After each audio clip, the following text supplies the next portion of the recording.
Good day, viewers around the world. It's morning here in Milan, Italy.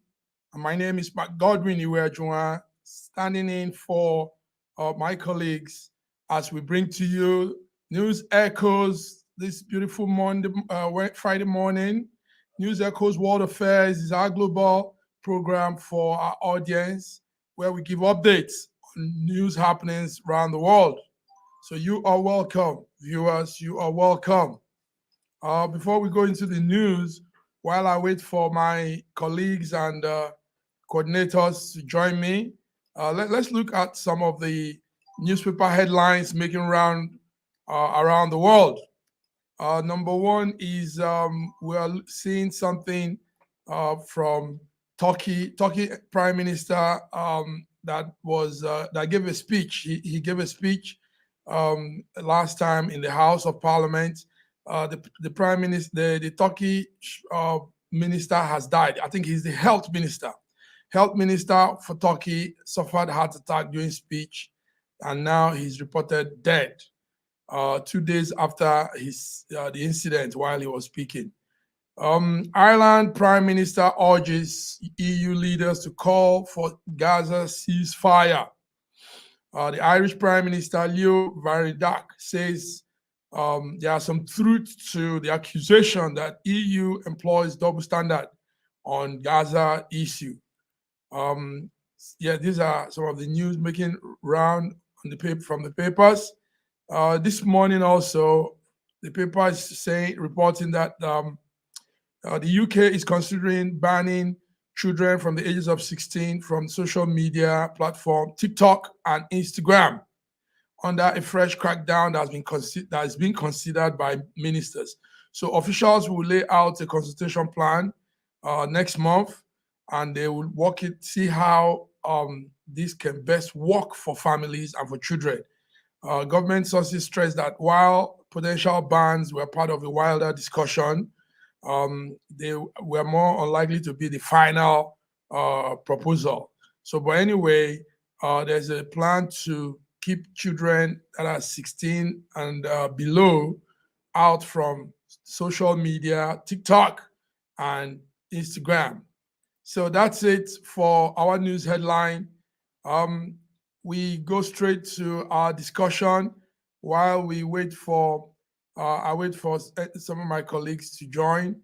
But in the news during the week, as we follow up the Hamas-Israel update.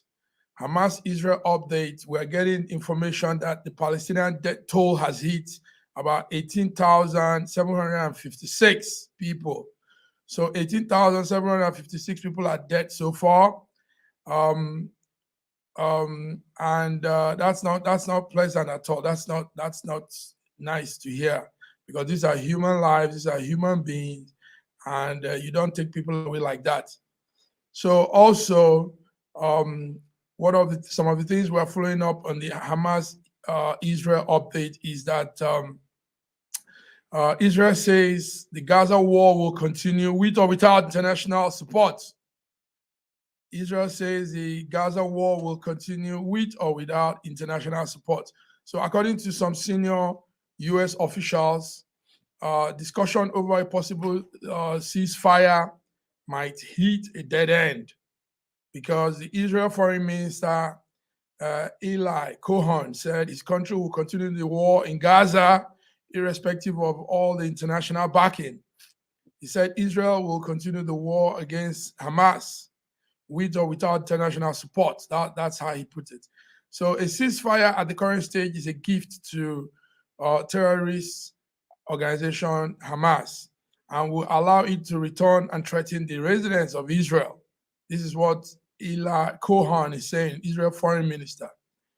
And but the United Nations General Assembly has backed for an immediate ceasefire in Gaza, and they are pushing more on that.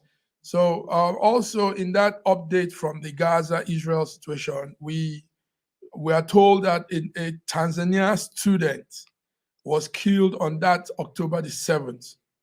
Joshua Molea died when they struck at the venue of the event in Gaza. The information says that Joshua is an Greek student, an intern at Israel at that point when the strike happened, and he was caught up in the situation. So it's a sad one. Joshua, an African, a Tanzanian, died during the October 7 strike by Hamas on Israel. Also, updates were following on that. Hamas-Israel situation is that this is actually more of a discussion I would have had with my team. But as they're not here, let me just read it out, say it out as it is. Information reaching us midnight last night says 4 suspected members of Hamas have been arrested in Europe over alleged terrorist plots. 4 suspected members of Hamas. Yes, coming right in time to join in this discussion is my brother and friend, coordinator from Russia, Dr. Godwin Ibe. Good morning, Dr. Godwin Ibe. Good day. I hope I'm audible. Yes, you are. Clear, audible, and bright. You're shining too. Great. I may try to change my headphones a bit, so there's no. You're audible. It's clear. It's good. Don't worry. Unless you want to do that. No, it's fine. Yes, it's all good. So you're welcome, Dr. Godwin. I thought I would be in the studio all alone, and we are like a moving train. We just hit it off like that. So I was talking to some of the audience viewers, and I gave some news headlines. Part of which is the one that I said last was the European government is looking into banning children from the ages of 16 below from having access to TikTok and Instagram. This is coming this morning. Yes, it's coming up this morning in EU. UK is considering it, and I think other European countries will follow suit. But it's a consultation for now, and they are looking at all the possible ways because there is a real strong wild activities, younger usage of TikTok and Instagram are being involving. So the proposal now is that that age limit should be put out. And so we're looking at that. Maybe by the end of the month, we will have a concrete conclusion on what the plans are on Instagram, TikTok for ages below 16. Also, newspaper headline is Israel Prime Minister, Ireland Prime Minister that is urging the EU leaders to call for a Gaza ceasefire. So the Prime Minister, Leo Varadkar, says there's some truth to the accusation that EU employs double standard on this Gaza-Hamas situation. So he's calling for ceasefire. And also, we have that headline from Turkey. One of the Turkey MP died last night. He was in the House making a speech 2 days ago. In the process of making a speech, he had a heart failure, and the information reaching us now is he's dead. That's from Turkey, a Turkey MP. May so rest in peace. So rest in peace. Thank you. So those were some of the newspaper cutouts that we were looking at. So and we came into the discussion. The discussion is on the Hamas Israel update, and what we have here from some of the what we're looking at is 18,000 Palestinians have died so far in this whole thing, and it's not a good one. 18,000, almost about 19,000, 18,756 people have so far lost their life in this situation. And Israel is saying that with or without international support, that they will We turn now to continue Thomas Graham, who served on the National Security Council staff. Palestinians. So, Dr. Godwin, yes, I see you're bringing in something there.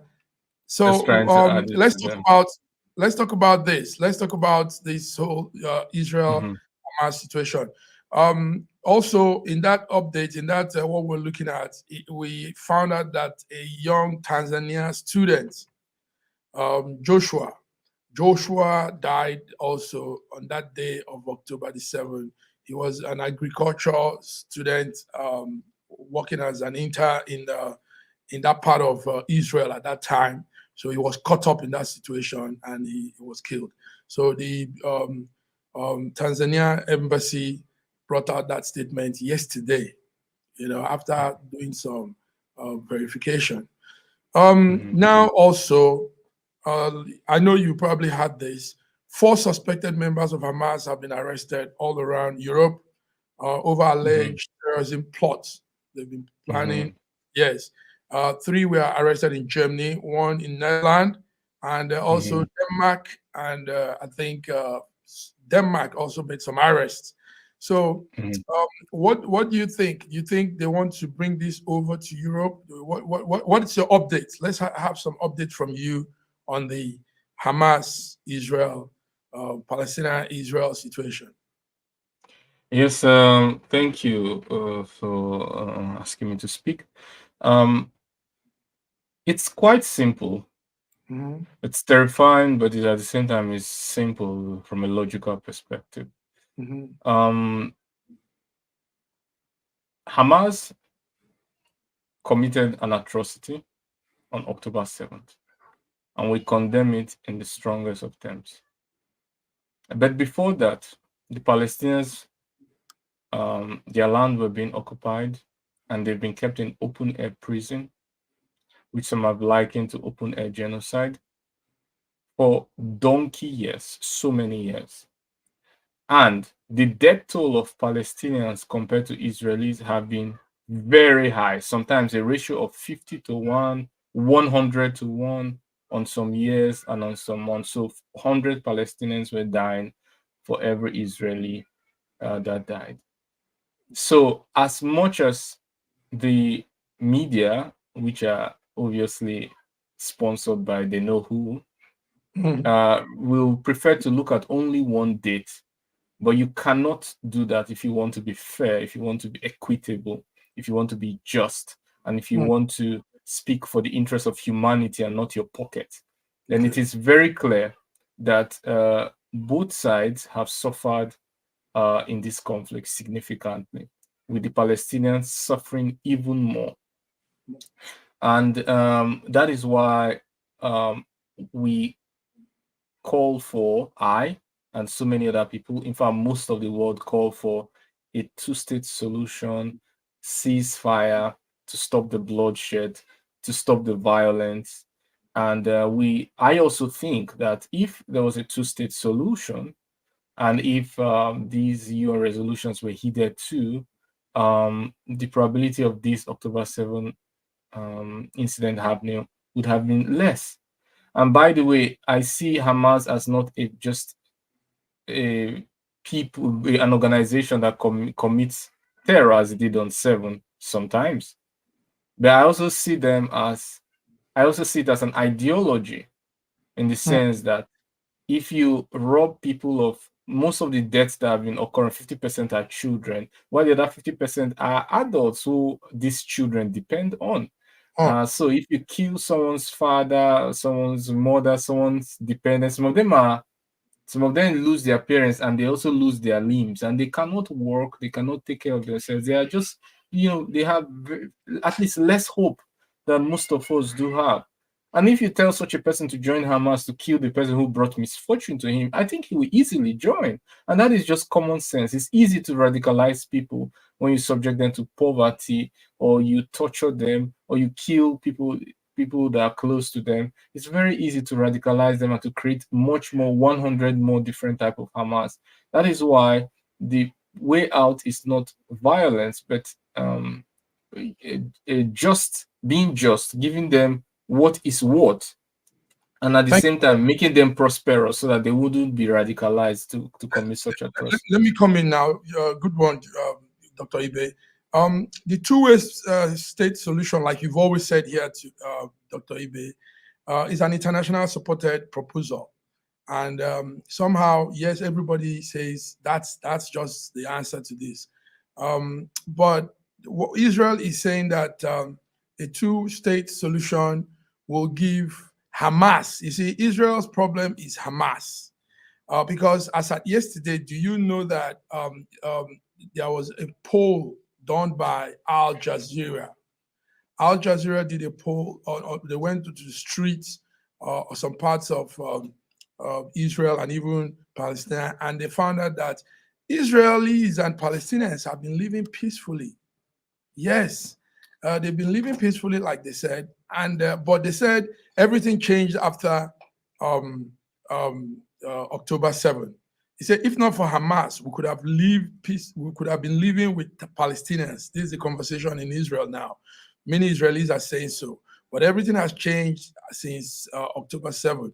So the two-way solution, it seems to be the best way out.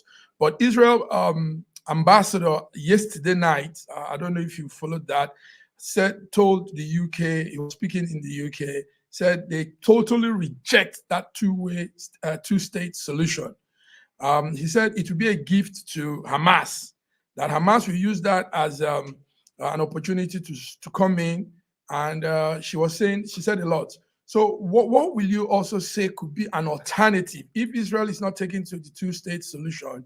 What could be another alternative? Do you think there could be any other?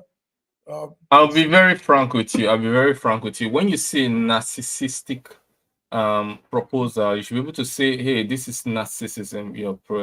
We hate Nazism, and we hate narcissism.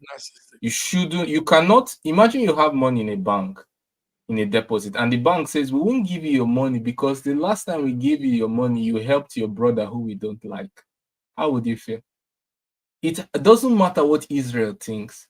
It doesn't matter how they feel about it. The point is that the people deserve to have their land and not to live. And it does not matter, even if they have to hate them, even if they have to hate to do it. Let them hate it and still do it. Nobody cares about how good they feel about doing the right thing. And nobody should care about that. We are talking about the right thing. We're not talking about who you feel you are gifting or who you feel you're not gifting. That is should be, and that should be squarely your problem and your ability to control your emotions. But the fact is that these people do not deserve as well to live in an open air prison where their food, electricity, water is controlled by one state. They can't come in or go out. They can't import or export unless it goes through another state that they do not want to be part of. So once again, you should understand that one person's feeling or emotion should not infringe on the right of another because you have whatever ideology. So that's a narcissistic point of view. You must understand that, Israel has a right to defend itself. I agree. Palestinians also have a right to defend themselves and a right to live freely, to live openly, to decide who they want to be their president. If the Palestinians say, Mr. Israel, we want Hamas to be our president, Israel has no right to say, oh, we don't agree, so we must da. As long as they can agree on a peaceful way to live and coexist so that they are not infringing on their sovereign rights. And this is what the world should be interested in, not on the whims and caprices of any particular partner, but on rights that are just equitable without double standard to every single side. That is what is important. But Dr. Godwin, take note that Hamas is labeled a terrorist organization. By who?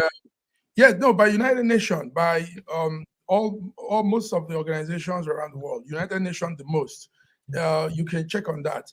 And once that label is on them, you can't give them access to every other thing. Okay, let me just correct you. Let me just correct you on that before you continue. UN does not label Hamas a terrorist organization. It's a misconception which has carried on along. That's why I said by who. I was a very careful question. You have to understand that when the Western media wants to make somebody's point of view insignificant, they start with labels. And number two, they start with pointing in a particular time frame that suits them. So they say from time A to time B is where we should focus on what was before or what to be after. And that is a anybody who has any is thinking cap will immediately see through that rubbish and be able to point it out and say, hey, stop that. First of all, I did two things. I pointed that the conflict started before October 7th, and that is a pure fact. The second is that you have no right, however you feel about the rights of another, should not affect your actions to give those people the rights that they deserve. Number three, your labeling is inconsequential to the rest of the world. The UN does not recognize Hamas as a terrorist organization. Many countries do not recognize Hamas as a terrorist organization. In fact, their leaders are whining and dining in Qatar as we currently speak. So, once again, the war doesn't operate on the whims and caprices of any particular individual. You have to come to the security nation, get the buy-in of everybody. Everyone will criticize your point, how do I say, ask relevant questions, get to the bottom of the matter, and if you can get everybody's buy, then the UN Security Council can say, okay, this is a terrorist organization, we agree, this is the way out. Just like they did for North Korea at some point, and some of that. The UN can agree, and the general house can also agree. But this decision was taken by a few people who have their sponsors. So once again, Hamas is not recognized by the world as a terrorist organization. Just a few people who believe that all the other worlds should operate based on their whims and caprices. Thank you very much. Yes, that's cleared out. But let's go on with what I was saying earlier before. Now, the two-state solution, like we were saying, is to give access to Palestinians as a state, and to have that access in West Bank and Gaza, and with East Jerusalem, I think, as its capital. So that's also coexisting alongside with Israel. Now, it is just some points, some key points that they want, they want to have access with. But the territory in question, like we've been saying for long, you've been saying that since 1967, these territories that they want to themselves has been in dispute for a long time now.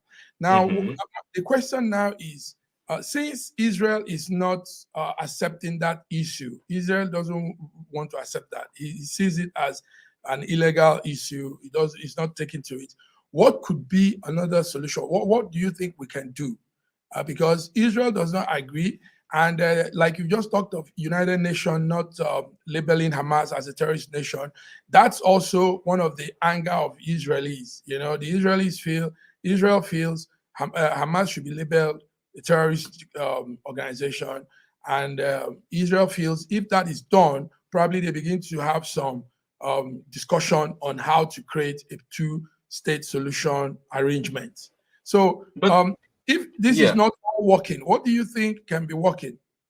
But I'm neither here for the feelings of Israel or Palestine. I'm neither here for any of that. I absolutely don't care how they feel. I care about justice, and I care about interests. And I understand that when somebody, for example, you kill the person, 50% of the deaths are children, and then you kill their father, you kill their relatives, you kill the people they depend on. Some of them are crippled, are saying, I have nothing more in life. My parents are dead. You've blown off my limbs. I have nothing more to live for. Kill me. Children are saying that. You see them saying that because their legs are off and their parents are dead. And then you come and then you now say, okay, let there be peace. Forget about what happened. Let there be peace. Are you in Nigeria? You say they whine me. Are you out of your mind? The price is not worth it. Why would they want a peace at the point when you have made their life useless? You have to offer something to make the case worth it. And for Palestine, what will make the case worth it to say, okay, you have suffered this horrendous loss, you have done we make the price. That'll be what you say, okay, all this sacrifice that have been done was to achieve your two-state solution, which you have successfully achieved. It will be a prize which you can offer on the negotiation table. Also, I support the Abraham Accords, which were agreed, that recognizes the state of Israel. I recognize the state of Israel. I love Israel. I love Palestine. I recognize the state of Israel. And I think the Abraham Accord was a fantastic agreement. And it's something that Trump was not given enough credit for. But the mistake was that he didn't take into consideration the statehood of Palestine in that accord. And he didn't take into the account of the neighbors that are influential, like the Hezbollah just in Lebanon and Iran. You have to give Palestine, and then you get the buy-in of even the neighbors, even the Hezbollah, even the Lebanon, even Iran, and then you have an all-encompassing Abraham Accord that recognizes the state of Israel fantastically, recognizes the state of Palestine. Wonderful. That was a step forward, but the Biden administration could have built up on that to ensure lasting peace. So I'm not here for feelings. I'm here for justice and to say the truth, because I don't care about sponsorship or withdrawal of sponsorship or sanctions or withdrawal of sanctions. I'm just here to speak the truth, irrespective of feelings. Okay. Anyway, it is also known that United States, European Union, and some countries have labeled Hamas anyway as a terrorist organization. Now, the other thing is some of these Hamas guys coming to Europe to spill it over here, and it will escalate more tension and create more animosity, more into the war that is raging, that we want them to stop. So so far, like I said, 4 suspected members of Hamas arrested around Europe, and it doesn't look good, but we hope this ends there so that we can really begin to talk about ceasefire and really bring this whole thing to a halt. Dr. Godwin, thank you for that. Before we go on a break, Dr. Godwin, do you want to say something about what I said? Is there any response on that? Yeah, I think we just have 3 minutes before the break. But like you rightly said, yes, the 4 people in question in Europe. Once again, I'm usually skeptical when I see all these labelings and all these investigations that the evidence wasn't presented to the public and somebody just made a conclusion. I'm usually very skeptical about those things. I want to see the evidence, or it corroborated in many places before I buy the story. And so far, it seems to be from one or few sources, which is not enough for me to draw a conclusion. But however, with that being said, 4 people that are arrested linked to Hamas is just more of what we are saying. You do not kill an ideology, you kill only the offshoots. It's very easy for them to and if it's true that these people are recruited into Hamas, if we really believe in the 7th degree of connections or 8th degree of connections, I believe you won't even get to the 3rd degree of connection before you find out that those people may have a relative that's killed in Gaza. You just find out. That's a strong one. Okay, before we go on a break, let's just quickly look. We're coming back from the break to talk on the Ukraine-Russia updates. But let's just quickly look at this. It's the Venezuela situation, Venezuela and Guyana. They are meeting as we're talking now. Just a few hours ago, the leaders met to escalate the tension over that border town. And that has some oil deposits, and situations seems like it will be calmed down from what we're looking at. What do you have on that? President of Guyana and Venezuela met. They met in one side of the Caribbean island for talks to analyze and escalate the tension that could bring more problem and more heat. So what do you have on that, Dr. Godwin? Before we go on the break. Nicholas, yes, as you rightly said, I'm usually in awe, in shock, overwhelmed when I see people who think that wars are about the good side, the evil side, about democracy, democratic values, the rule-based order, and all of that innuendos which they carry around. And I'm surprised that people buy it. We understand that there's resources. They understand that this conflict has been existing for a long time, but it's been only exacerbated by the discovery of resources. Just like the Syrian war, nobody's talking so much about the Syrian war. That Russia helped and the Syrian government to win and gain a lot of territory. But we know that many of the Western nations are currently in Syria collecting oil, just drawing oil and selling on a daily basis. So wars are about not just about all these values that they push out through their sponsored media. It's about interest and resources, and we can see that being played out today. Thank you very much. So we're going to short break. Please be there. You give us update on Russia, Ukraine situation, then we'll be back. Thank you, Dr. Godwin. Hello, Brampton. Mayor Patrick Brown here. I'm excited to share some incredible news with you. On December 14th and 15th, 2023, the African Union's 6th Region Global, an institution representing all people of African ancestry, and the city of Brampton will host a hybrid celebration like you've never seen before. We are proudly commemorating the 60th anniversary of the Organization of African Unity and the African Union. It's a moment to honor our forebears, celebrate the remarkable resilience of Africa and its diaspora, and acknowledge the progress made despite significant challenges. We're also marking the 50th anniversary of CARICOM, the world's longest-standing integration movement among developing nations. This is a milestone worth celebrating, and we're doing it right here in the city of Brampton. I'm thrilled to announce our collaborative partnership with the city of Brampton. Together, we're bringing you 2 days of festivities that will unite government, officials, business leaders, policymakers, and civil society.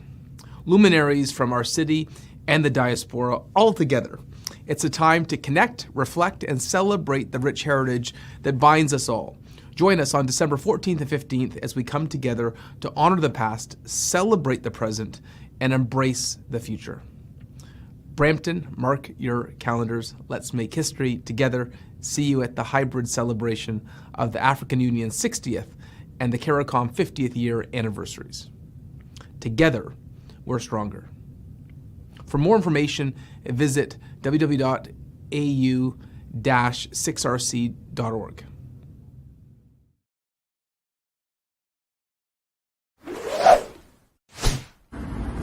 A year ago, I wrote a book titled The Final Solution, and I was trying to say to the rest of the world that there are challenges ahead.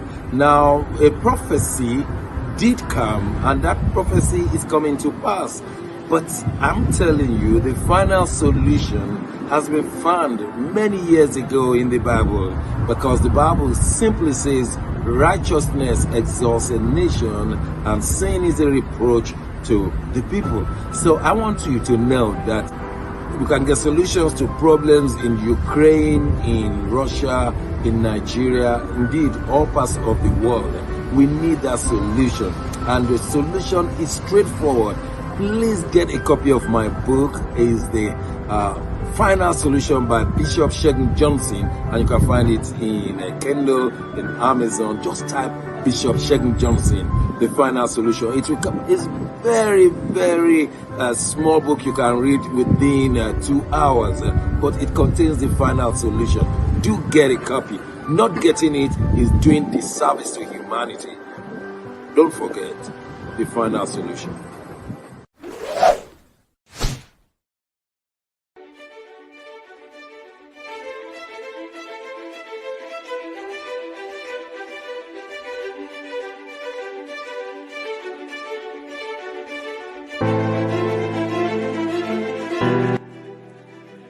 Hi there, I'm Mary Keurig, and I am a businesswoman in the United States, but I'm also the Global Content Vice President for the Sub-Saharan Open University in Nigeria. I could not be prouder to work with Dr. Osita Anamika and his team on helping to create not just entrepreneurs and skill-based talent that will get out into the workforce and make a living for themselves, but also young leaders. And to that end, with this integrity-rich university environment that's accredited now, and it's just an amazing opportunity for anyone there of any age to jump on board and learn, we want to let you know about a new offering that we have. We have a global governance and diplomacy course now provided by a whole team of people that crosses several countries to put together these resources and lots of great information for those of you who might be on the path toward public service and diplomatic service, NGO leadership, that sort of thing. We hope that you will walk through this open door and enjoy.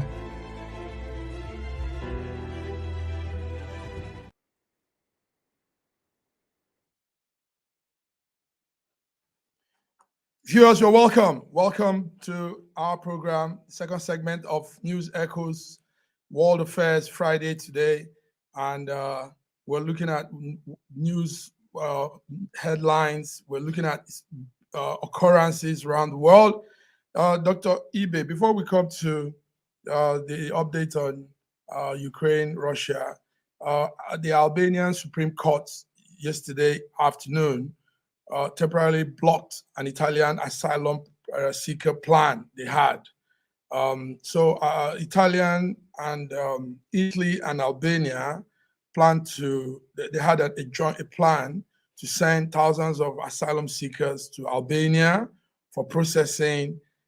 Then when they are processed, depending on what the outcome is, they are either, these asylum seekers are either deported back to their country, or Italy takes them in and they also share among themselves, and an amount of money is paid to Albania, and all that was the deal. So, but he went to the Albanian Supreme Court yesterday, and the court said no. I don't know if you're following that story. I was following it because I'm in Italy, and we watch those stories. So, yes, you want to say something? Go ahead. So yeah, I haven't been following the story, but it's interesting to me. Why does an asylum application have to go to the Supreme Court? No, the plan, the deal between the two countries. Okay. In that case, yeah, in that case, it's a sovereign country, and they should decide what is in their interest.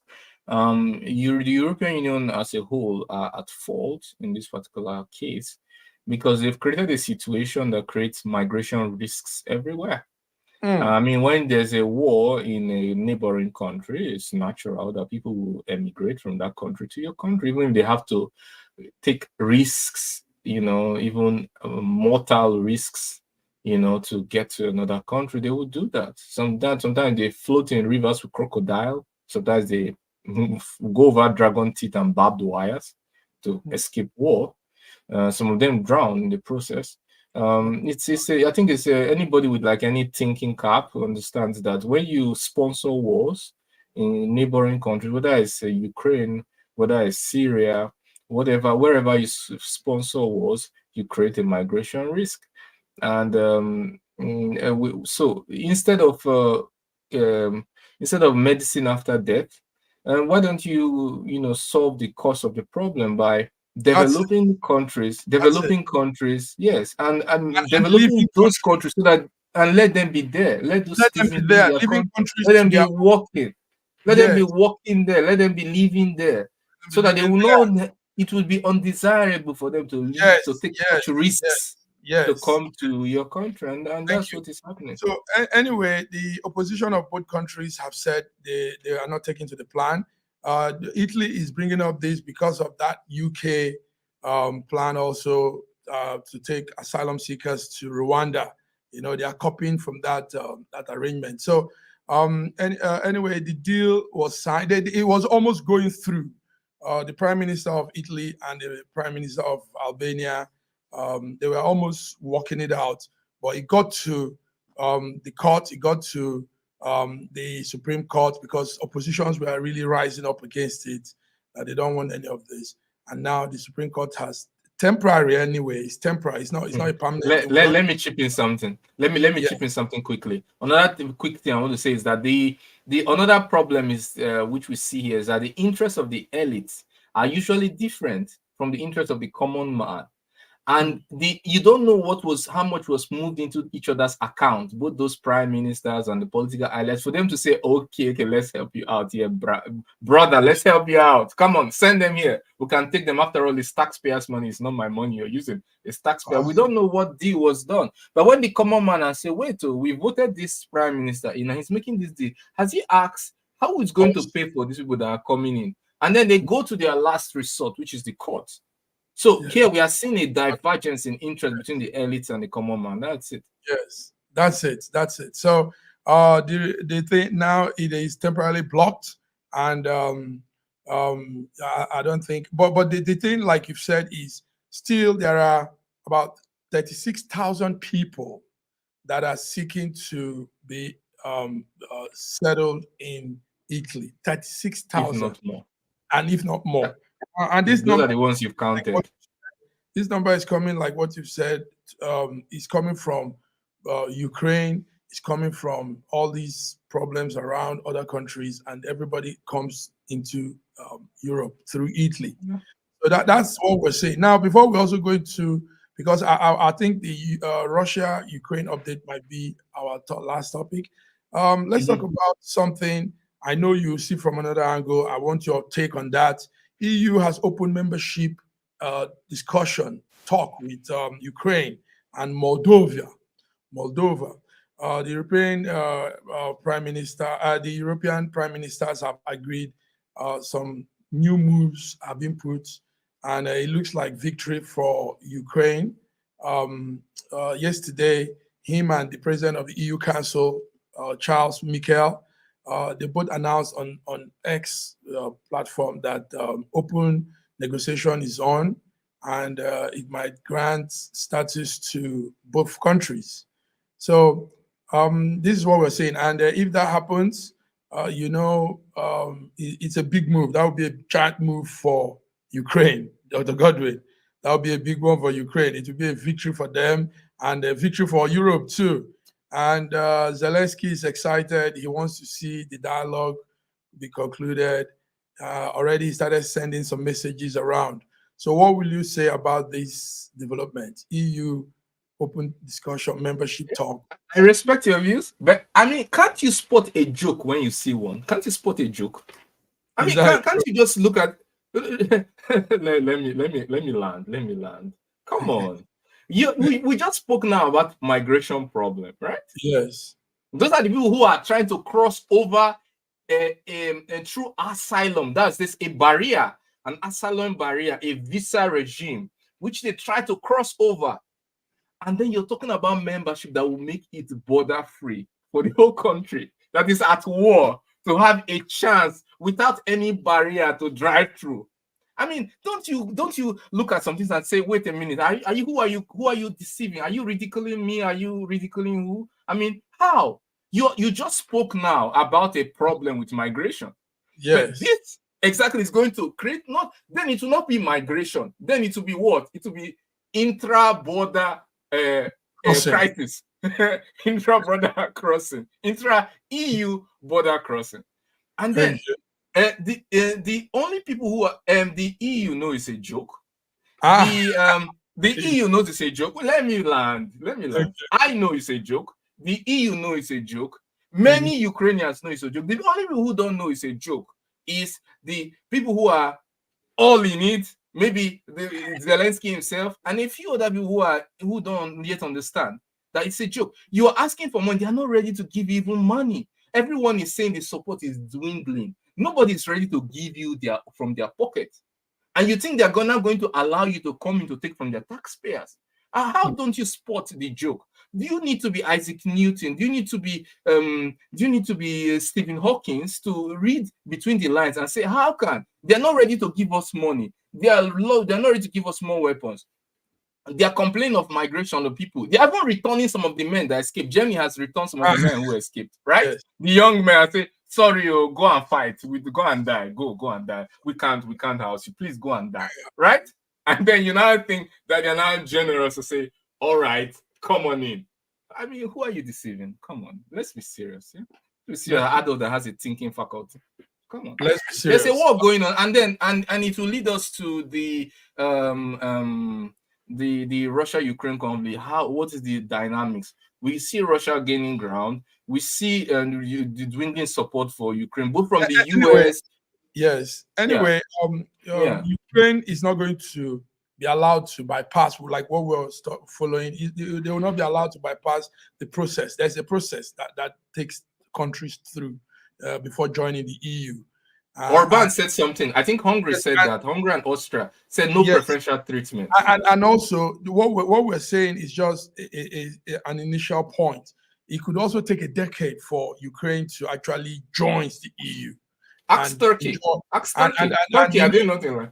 Yes, and when you join, you don't just begin to enjoy some full membership conditions. There are still things you have to use. It's a process. So it's just a starting point. We don't know where this starting point is. It's just intrigue. It's intrigue. It's not no substance. Just okay intrigue. For now. So anyway, the news was welcomed by Ukrainians, and Zelensky went on X, wrote, and also we know, like you said, it's sending a strong message to Russian President Vladimir Putin concerning how the West is losing interest in supporting Kiev and all that. So we know it's all part of politics and game playing, and everything looks like it's going on well for now. Okay. Once again, before we go into the Russia update, let's look at a business news. There's a business news we got this morning also. Tesla, that Elon Musk's auto car making company, Tesla, is recalling nearly 2 million of its cars in the United States and even in some parts of Europe. Yes. He says the Tesla is recalling more than 2 million cars. Nearly all of his vehicles that were sold because there is an autopilot software system control that is not working well and is preventing drivers from driving very well. So that would be a big loss for Tesla because they now have to reconfigure the machines. They have to, and you're talking of big machines. You're talking of money that will be put into that. How do you see automobile company and such recalls? It happens anyway, Dr. Godwin. Is that so? Yeah, it's normal. It happens. It happens. It happens with all big auto companies. Do you have that happen to some of the auto companies in your place? Yes, of course. Auto VAS, it's normal. They can do it one way. They can recall it, or they can give you credit to go to a service company to fix the problem, for example, and then the bill will be on them. You may not necessarily recall it. You might just take it to a service center, and then they can write up the bill, and they fix it there. And, so there are many ways to do it, but the fact is that they are taking responsibility. Tesla is taking responsibility and showing that they are a responsible company under the leadership of Elon Musk. Who is also a free speech activist, a free speech promoter. Yes, Elon Musk, a free speech man. Okay, Dr. Godwin, before we run out of time, let's have some updates on the Ukraine-Russia thing. But some of the things we are following here is, number one is there is doubt that Russians will participate in the Paris Olympic next year. Paris, France Olympic. There is doubt that Russia will participate. I don't know what you have about that. Russia will. I think Russia will. It's Russia will, because our president, President Putin, he understands that everyone who goes to compete knows that it's Russians competing in any case. They know whether you call the flag, even if you make it all black, they know that's the Russian team, and Russian team does well generally in Olympics. And they're not just it's for statistics, and that's why the IOC wants them to be there. But at the same time, they know who their sponsors are, and they have to kind of pander to them a bit. So they have to kind of compromise.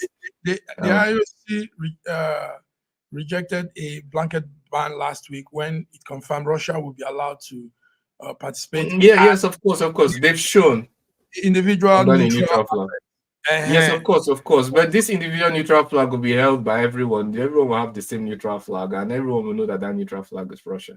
But I also said, nation, everybody should that no nation symbols such as flag or item, no team sport, no to exclude any athletes from contradicting the Russian military, and so they don't want anything contradictory that in the event. They want I think we're basically saying the same thing, right? They can say whatever they want. The point is that they have sponsors that they have to pander to, and at the same time they have to reach some kind of negotiation because they understand the value of the Russian team in the Olympics. I mean, when the US was at war in Iraq, they were still competing in Olympics, so let's stop this hypocrisy that war is a reason for ignoring it. But we understand that, and like I said, our President Putin, he understands that the athletes have to promote their career, and the geopolitics shouldn't affect the individual Russians from developing or progressing their career. So he has never had a problem with that, from historically speaking. And then anything that is being delayed, when he says he is not sure, I think what he means is to look at the details of the agreement, the offer, the contract, if they are hidden things between the lines, if they are hidden commitments. Because I mean, every organization that Russia is a part of enjoys Russia's sponsorship, enjoys Russia's talent, moments, enjoy the beauty of Russian culture. So basically, I think it's a fair compromise, and maybe not a fair compromise, but I think it's an acceptable compromise both by the Russians and by the IOC. Okay, acceptable compromise, both by Russia. Well, anyway, that was the cable we got yesterday, and it also says similar measures that has been applied to Russia will also apply to Belarus. Belarus was like a partner in. But Israel can compete despite the Gaza, right? I'm not under a neutral flag. Yeah, you get it. You see, when you see a joke, you should just be able to spot it. You don't need to be so. There's a current war going on in Gaza. Over 6,000, over 14,000 people are dead, with 6,000 being children. But they can compete, and I'm not saying they shouldn't compete. But I'm just saying that it's clear the double standard. I'm for Israel, I'm for Palestine. Let them compete. I don't have no problem. But the double standard is very glaring to the world. I mean, you don't need to be so smart to point it out. You don't need to be so smart to point it out.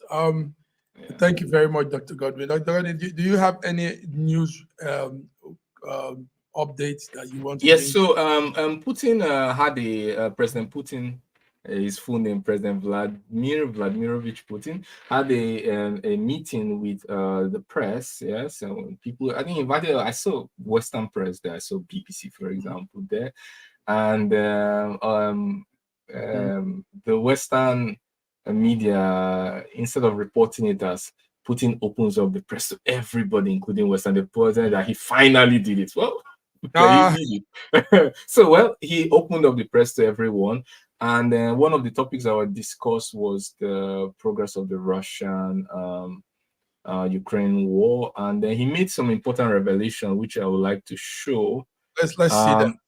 Yeah, so he said in total, it's on the screen, 300,000 people were mobilized through partial mobilization. 244,000 of them are still in the, when we say NW, we mean the zone of special military operation.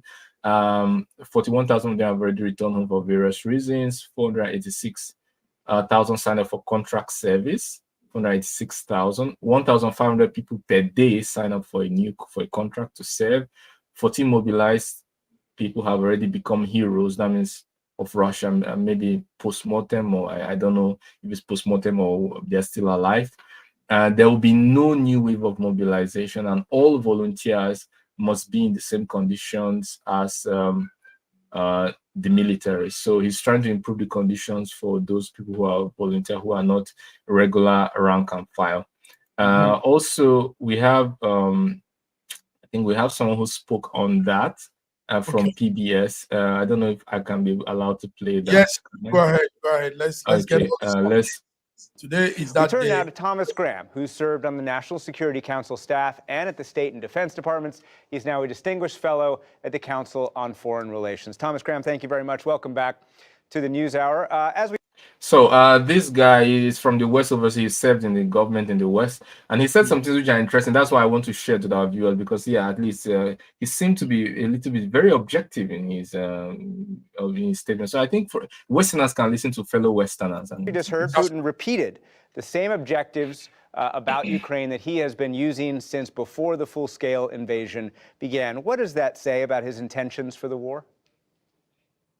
Well, it says quite clearly that he intends to continue this struggle. He certainly believes that time is on his side.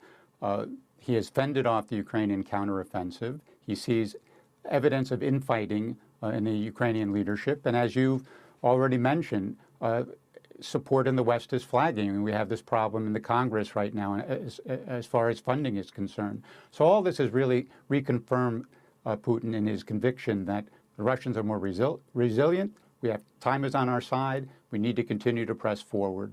President Biden repeatedly says that Putin believes that Russia can outlast Western support for Ukraine. How much is Putin counting on the U.S. being unable to continue maintaining its support for Ukraine at the levels it has been? I think that is at the top of his mind at this point. He has thought that from the very beginning. He begins to see evidence of that.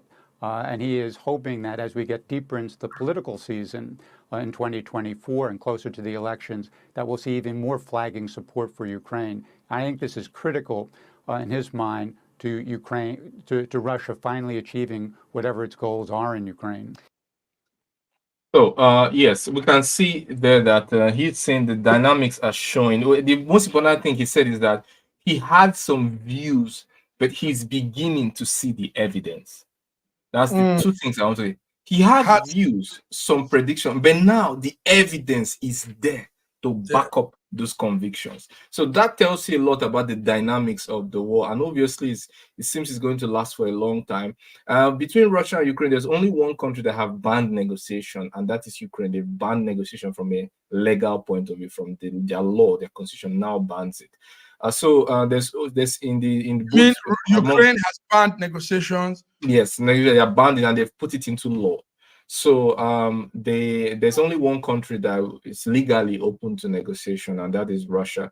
Of course, we encourage negotiation. We hope that both sides will come to the negotiation table without preconditions and be able to work out differences, knowing fully well that the United Nations agreed on the principle of indivisible security and the principle that you must not build up your security at the expense of another. And obviously, the West is on the principle of which we saw in the Cuban Missile Crisis, where you must not weaponize your neighbor.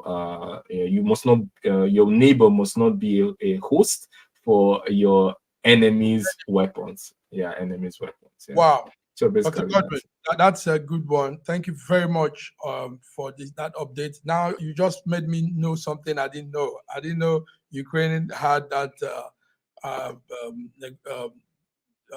plan on. Yeah, they banned so, it, yeah. Thank you. On this note, Dr. Godwin, we're right on time. We've come, we've done it. You gave the updates, you gave good insights, gave good views, and that's it for our Friday. Viewers, this is it for our Friday SSM News Echo World Affairs. Thank you for tuning in. We'll be here again Wednesday to give our Nigerian Africa update. So on this note, I want to say thank you, Dr. Godwin. Dr. Godwin is our man in Russia, Moscow, Russia. Dr. Godwin, you have anything to say? Last words to the viewers? Yes, I would like to say that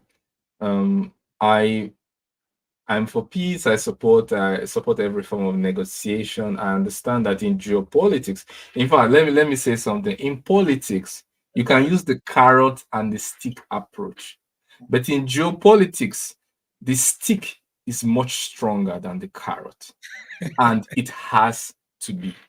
Because where there's a conflict between national interest and international law, the national interest of a sovereign state will supersede the international agreement. And that nation, if they have to pull out of an agreement, as we've seen the US do, as we've seen Russia do, if they have to pull out of international commitment to suit their national strategic interest, they will do it time and again without apologies. So in geopolitics, you need carrot and stick approach may be good, but the stick must be much stronger than the carrot. The stick must be much stronger than the carrot. Thank you. On this note, viewers, thank you for tuning in. Have a beautiful weekend till we come your way next time. Bye-bye. Thank you.